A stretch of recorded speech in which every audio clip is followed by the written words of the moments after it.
Shalom Bapak Ibu Saudara-saudari, sungguh senang sekali kita boleh berjumpa lagi untuk merenungi kebenaran firman Tuhan, agar iman kita semakin bertumbuh di dalam Yesus Kristus.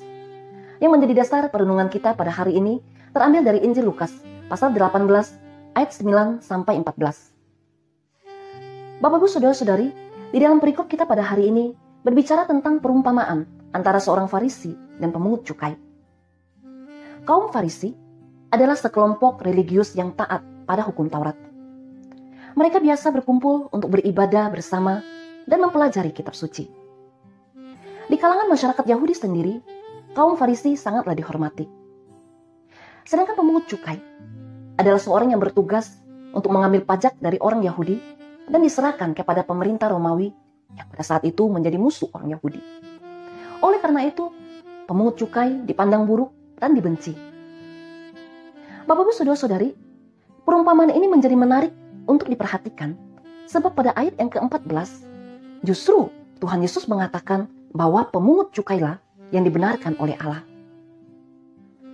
Padahal kita ketahui, secara tindakan apa yang dilakukan oleh orang Farisi tersebut adalah benar. Menunjukkan ketaatannya dalam menghidupi hukum Taurat di dalam kehidupannya. Namun mengapa justru dirinya lah yang tidak dibenarkan oleh Allah? Bapak-Ibu Saudara-saudari, jika kita cermati dengan teliti, maka dapat kita temukan jawabannya pada ayat yang ke-11 sampai 12. Dari kedua ayat ini, saya menemukan bahwa orang Farisi tersebut melakukan dua kesalahan. Yang menjadi kesalahan yang pertama adalah motivasi yang tidak benar. Dapat kita lihat dalam doanya pada ayat yang ke-11. Di sana menunjukkan bahwa semua yang dilakukan oleh orang Farisi tersebut bukan didasari untuk memuliakan Tuhan, namun hanya untuk menunjukkan dirinya lebih baik dan lebih benar dari orang lain. Yang menjadi kesalahan yang kedua adalah kesombongan rohani, di mana orang Farisi tersebut menyombongkan ketaatannya dalam berpuasa 2 kali seminggu dan rutin memberikan 1/10 dari segala penghasilannya, yang hal itu tidak dilakukan oleh pemungut cukai.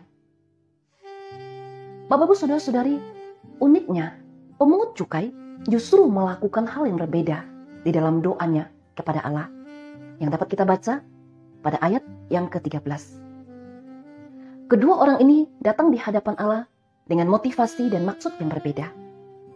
Orang Farisi datang di hadapan Allah dengan motivasi untuk meninggikan dirinya dan merendahkan orang lain. Sedangkan pemungut cukai datang di hadapan Allah di dalam doanya dengan merendahkan dirinya dan mengakui dosa-dosanya.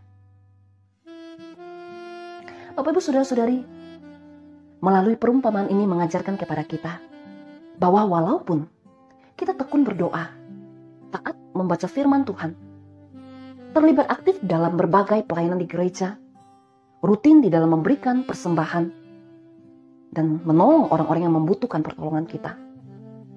Namun hal itu janganlah membuat kita menjadi tinggi hati, sehingga kita membandingkan diri kita dengan orang lain.